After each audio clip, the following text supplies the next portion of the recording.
Welcome back to another episode of Have You Heard? And today we're going to be talking about, with myself and Zoe, all about how things don't always go right. Lots goes wrong in running a business, in an agency. And I guess over the last few months, some things have gone wrong. We wanted to have a bit of a more of an open discussion on how things aren't as always plain sailing as they might seem. We've obviously had podcasts in the past where we've sort of given what we're working towards, and then not all of those actually end up happening for various reasons. So I guess, Zoe, over to you. What's some things that... Firstly, you've put that very eloquently. I think basically Jack and I actually very rarely get time to sit down and like problem solve and just like chat through everything that's kind of going on. So we're going to have like a mild therapy session between the two. I hope it works for you. I hope it helps. I mean, we might not post this, but I think... yeah, it'd be nice to be a bit more like fully like honest and well, it's not that we're not fully honest and transparent, but like you said, it's not always like rainbows and sunshine. Yeah, it's challenging. We live in England; it rains a lot of the time. Yeah, true. That too. So what would be something that's come up recently? Obviously, I know that your role has changed. I know you said on a previous podcast how back in creative. Yeah, back in creative. Obviously, it was at a point where you wanted it to get down to 7 direct reports, and you've just looked and it said 15. Me being one of them. Yeah, so in theory, 14. Well, 14 and a half. Yeah, we'll go for that. Yeah, I mean, look, I think I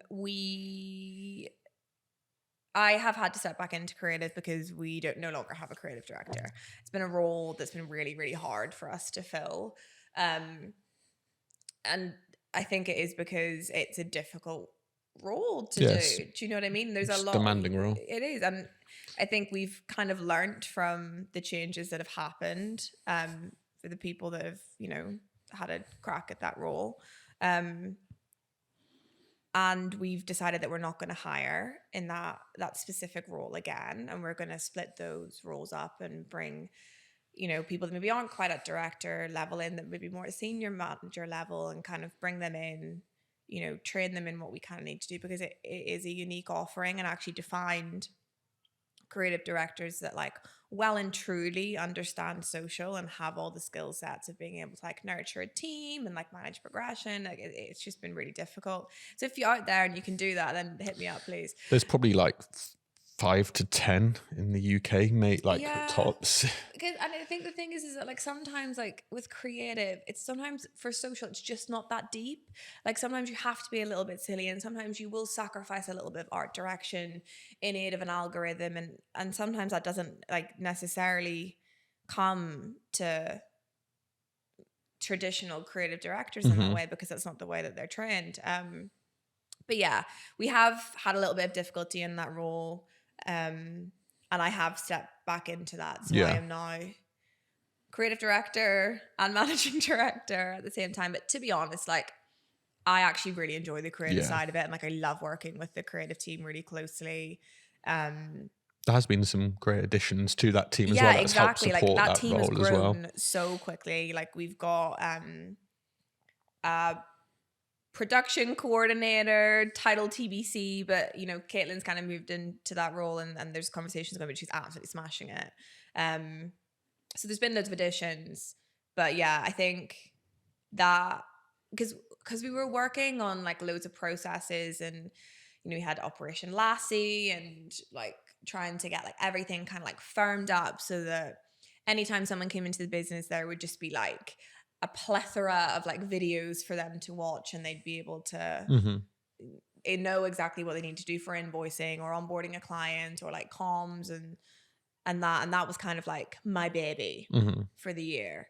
My baby is taking a back seat because I've got creative on board, and I think I kind of just had to sit down a couple of weeks ago, and we sort of sat down together and we're just like, what is actually achievable? Yeah. Because whilst like... It's got to be realistic as well. Realistic is, I think any business owner will just kind of sit there and be like, oh, well, I'll just work 15 hours every single day. And like, okay, you could probably do that for like a week or two. And like, we've definitely had weeks where like bed at 1 o'clock, up at 6 in the morning, consistent, but it's not healthy. And like our work impacts so many other people. You know, I don't want to be coming into the office like exhausted and irritable, and it's just not worth it. And so kind of sitting down and like trying to set like healthier boundaries for ourselves, but equally get the work that needs to be done so that we're not slowing anyone else up. But it has been a little bit of like it did feel like I love the work, but for what we're trying to like get to this year, that felt a bit like, oh gosh, how am I supposed to achieve everything that we'd said that we were gonna do with this in mind? Yeah, there's obviously great ambitions, and it is like a step. You know, you can't do everything at once and bite off more than you can chew, but you're trying to do that anyway to help you and enable you to get there. And ultimately, that's what will separate us apart from other people, is ability to take on those challenges, those new things, and different processes that we're trying to build in to take us to the next level. And without those, it will, you know, we know that it will sort of crack under pressure if we tried to grow to 100 now and without all those things in place. But so I think, you know, for us recently, we have, you know, we've been consistently hiring over the last year, 2 years, and we're at sort of 55 now of people joining. Got 1 or 2 joining over the next few weeks, but we've said sort of new business and hiring sort of put that on hold a bit. Well, you say that, but you put 4 job ads up last week. That's true. So, you know. Did I? Yeah, put a few up. But I think, it's... This is... I'm like, new business plan, Jack, and you're just like, oh, one more. Yeah, I think we've always been selective, but now we've got to a point where we're being even more selective. So like Zoe, the other week you were saying like, oh, I feel like new business has dried up. And I was like, not really. I'm just being even more selective. It has obviously, I think there is a cyclical nature to new business for us. That like Q1 of the year, March, April, you know, January, February, March, April, you do see a real big surge. Then you'll sort of grow into that sort of summer months, collect yourself, you know, through those summer months and make sure to deliver, you know, as always, delivering a great service and giving the team a bit more room to breathe. And then sort of Q3, Q4, it sort of ramps up again. And a lot, you know, in Q4, people thinking, I want to work with a new partner come the next year. So you go through a bit of that pitch process then, instead to start then. Yeah. But, you know, new business, you know, growth has continued for us, but I think we're obviously taking a position where we can sort of slow up over the next few months. Sorry, I need to review something for creative. This is part of the problem. I'm back. Sorry. Okay. But yeah, that is one of the pinpoints is organizing our creative approvals. Anyway, we were talking about growth, I believe. Yeah, but we've said this before. I think it's the right thing to do to have breathing room sort of months, as we like to call them, such. But I don't think we've ever done a breathing period as big as we're doing one now, if I'm entirely honest. And I think it's needed. Somewhat. Yeah. With the new office, the changes there's so much change going on, and like anyone that I've kind of spoken to that's done anything similar to this has kind of said that as businesses change and like the caliber of clients and the expectations of the clients that we have now than what we had 18 months ago, just completely different. We've got client services, we've got strategy that are trying to integrate with deliverable teams. So the way that we service clients is changing. Anyone that I've spoken to that's done a similar thing and has gone through a business that has grown really quickly, you're going to get to a point where like it's not going to be right for everyone. And I feel like we're at a little bit of like a simmering point, if that makes sense. And just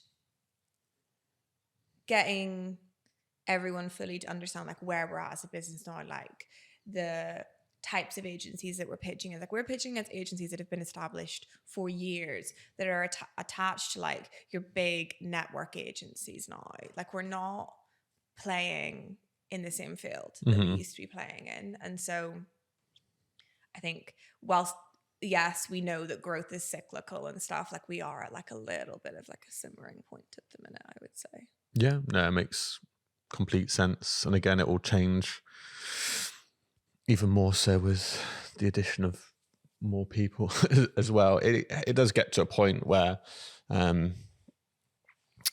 everyone sort of knows each other fairly well. And I feel like past this point, it will be a struggle to try and maintain that as much as possible. Yeah, it's difficult. And like, we've also always been a business, and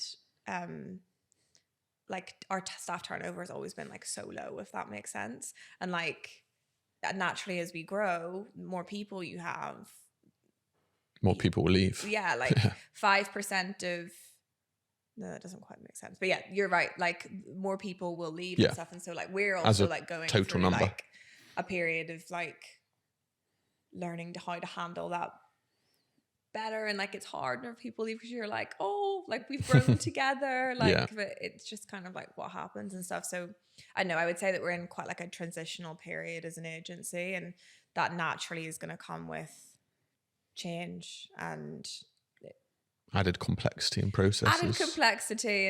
And I always like say to like take your emotions out of anything that's like business involved. Like it doesn't aid to have like any like emotionally driven decisions being made or anything of that nature. Like I always say, never ever write an email when you're angry. Like take an hour and sleep on it. But it can be hard whenever you're the one running the business to always consistently be like, okay, let's just park that for a second and think like logically, like, and let's move forward with this.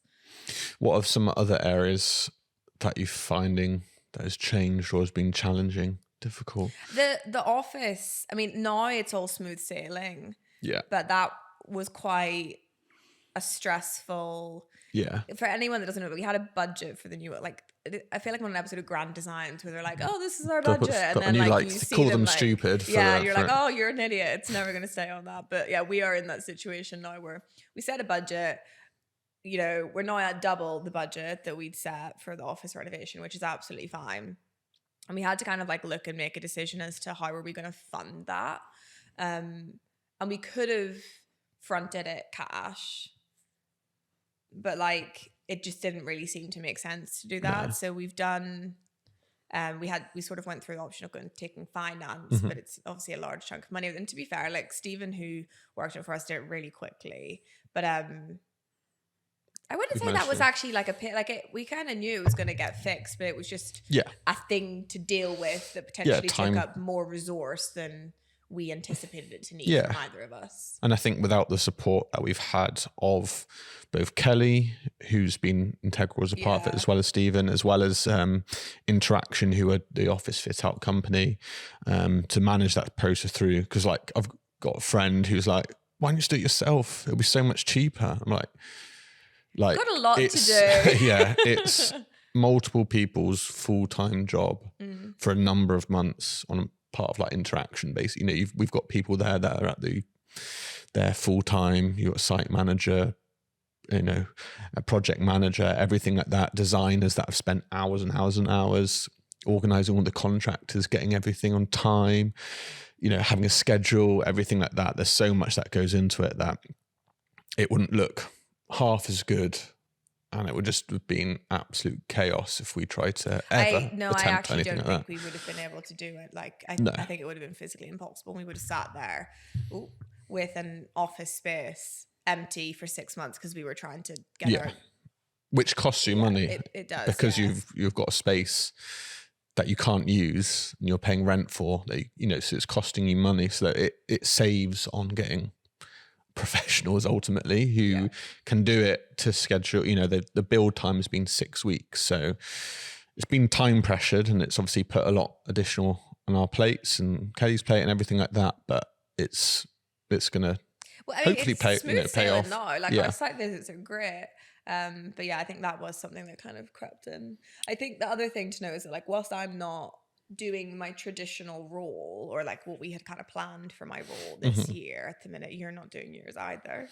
No, a lot of people in a small business, I guess, like hours, if you call You it. say that, but we're not actually a small business anymore. Depends what your definition But is. do you know it's what tough. I mean? Like, it's like small business. Sometimes people think, oh, like 5 to 15 people, particularly when you talk about an agency. And actually, we'll probably be at around 70 people by the end of this year, which the processes and the way that like you need to act in a business of that size versus True. are very different. Like as you're smaller, naturally roles cross over. Everyone's role crosses over a bit further, and I think as it grows, everyone hones in and actually does their role. But again, you more. say that, but then ours have probably over the last couple of months, you and I in particular, whilst we're sort of trying to get everyone else to kind of like hone in on their specialisms, ours have probably bled more than they have, which like is fine and that's okay. But I know that for you, for example, you said to me the other week, you were like, if I could just do the marketing and that's all I had to do and like work with my team and do that, I'd be very, very happy. But at the minute you're doing recruitment, you're doing all the new business stuff. We haven't got anyone that handles that at the minute. But I think as we grow, we will bring people in to do that, to do each individual role as it has that like full-time requirement. I know a lot of agencies at our size probably would have someone full-time doing new business. But the thing is that we're on a new business ban, so what would that person be doing? No, exactly. And also we don't have a shortage of leads, so we don't need someone actively getting out there, trying to cold email and cold approach and build relationships, because privileged position at the minute and like touch metal at this moment in time, because we have the ability to like our marketing team who are sat in front of us right now. They don't have to focus on as much of the performance driven metrics, which can be traditionally very difficult for an agency because it takes longer to convert. Because we have that like consistent sort of lead coming through, and also like loads of the retained clients that we have are going through recontracting at the exact same time, and so the scope of work changes and increases quite often. It increases on average about 30% year on year for those larger clients. So you don't always need new business. We don't actually need it, but so we are in a privileged perspective that we can sit and focus on brand and like how do we focus on that and like podcasts and things of that nature. So I guess that is a positive. But yeah, I'm just very conscious that my role isn't the only role that's kind of taken a turn this year. It's not just us two probably as well. So that's just the sort of nature of the beast and how things change and happen. But I think as you continue to progress, it will become even more focused. I do believe that. Yeah. Don't know what you think about that, but yeah, that's what I see. I think it will become more focused. I think we just have to sort of see with the stuff that's happened recently, like let the business sit for a little bit sit into it, get these processes aligned, see where we're at. We've had a massive finance project on because we handle so much. We handle a lot of pass-through costs for clients on influencers, on media spend, billing in advance. Projects. Like, we're building out our finance functionality at the minute. I think we just got to sit for a little bit and like really focus on the clients that we do have. Yeah. And you need to take which pains me seriously when I put you on a new business plan. Might go on holiday. What would you do? More than enough stuff.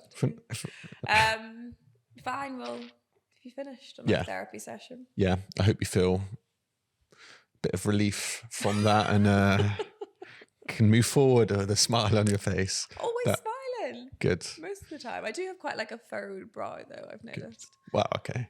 Yeah. That will continue to develop maybe.